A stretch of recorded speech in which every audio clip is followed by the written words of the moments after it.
Welcome to This Explainer. Settle in, clear your mind, and just prepare for a really deep dive into the underlying architecture of human behavior. Today, we're going to deconstruct how ideas, behaviors, and products truly scale. We're looking right past the noise to understand the precise mechanics of social epidemics. I'll hand it over to our technical architect to initiate the review. Thank you. It is a genuine pleasure to unpack this framework with you. What we're about to explore today is beautifully simple, yet radically disruptive. Let's begin. Here's our roadmap for the next few minutes. We'll start by defining the epidemic reality, then move through the specific messenger hubs that actually transmit ideas, and examine how to create a sticky anchor for your content. From there, we'll explore environmental sanitization, the biological ceiling known as the 150 fracture, and finally, sovereign execution. Section 1. The epidemic reality. Escaping linear scaling. First things first, I need you to completely discard your linear understanding of how ideas actually spread. We are all so conditioned to believe that growth is this predictable, slow crawl from point A to point B. But the reality of social contagion, it's entirely different. Exactly. Obscure trends don't just slowly crawl into the mainstream. Instead, they simmer, silently, right beneath the surface of our collective consciousness. They build pressure, completely unnoticed until they breach a very specific chemical threshold, the tipping point. And once that line is crossed, the spread becomes exponential. It mimics the exact behavior of a biological disease. Section 2. The messenger hubs, the network engineers. Viral social contagion is heavily asymmetric. It relies entirely on a tiny percentage of the population acting as specialized communication routers to cross-pollinate networks. These elite transmitters essentially take an idea from one insulated group and seamlessly inject it into others. They're doing 80% of the heavy lifting here.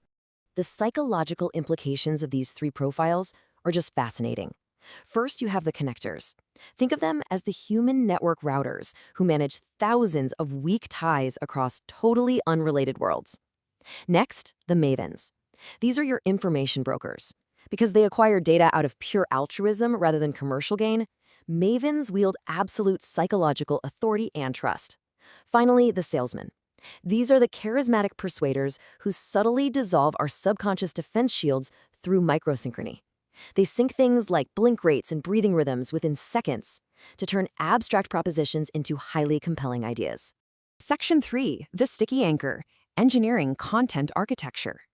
Now, there's a common myth we need to shatter right away. Stickiness does not require a massive marketing budget. It requires stripping away theoretical abstraction and formatting information into immediate, effortless execution triggers. It's really about small, counterintuitive tweaks to exactly how information is packaged. Let's translate this architecture into human insight. Consider the educational phenomenon of Blue's Clues. The creators didn't rely on loud, dramatic statements. Instead, they utilized interactive pattern mastery. They repeated the exact same episode 5 days in a row so children could actively participate and genuinely feel a sense of cognitive control. If you want your message to stick, give people an explicit map. Removing the guesswork and giving them a clear path to participate increases memory retention by over 80%. Section 4. Environmental sanitization. The power of context. We all suffer from a cognitive illusion. We really like to believe that our behavior is driven entirely by internal character and conscious choices, but human behavior is intensely reactive to immediate context. Eliminating minor visual, static, and micro disorders resets the subsurface environmental cues that dictate systemic discipline. To see this in action, we just have to look at the 1980s New York City broken windows theory.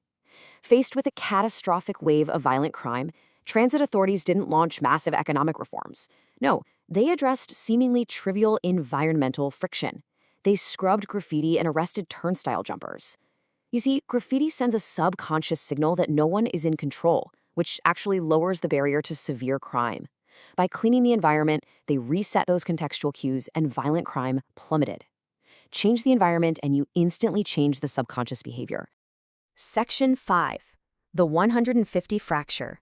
Biological ceilings. 150. Just let that number sink in for a moment.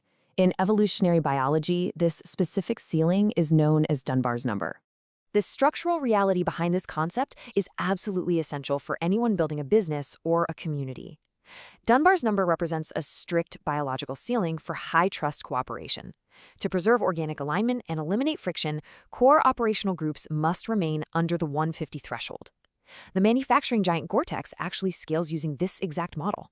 Under 150 people, a system naturally governs itself through fluid, peer-driven trust. But the very moment you cross that line, bureaucratic drag and structural misalignment completely take over. Section 6. Sovereign Execution, the System Upgrade. So consider this your execution checklist. First, locate the hubs. Stop trying to market to everyone, and instead find the connectors and mavens in your industry. Second, audit your payload for friction. Strip away all that theoretical language and add practical execution triggers. Third, sanitize your environment. Clear the clutter off your desk, close those 50 open browser tabs, and eliminate visual static. And finally, cap your communication loops at 150 members to preserve that organic trust and alignment. Keep your internal networks clear and focus your energy solely on the relationships that truly move the needle. I'll leave you with this final provocative thought. Take a close look at the environment around you right now. Are you actively architecting your contextual environment, or are you letting minor visual static quietly hijack your focus? The mechanics of human behavior are now squarely in your hands. So, how will you shape your environment today?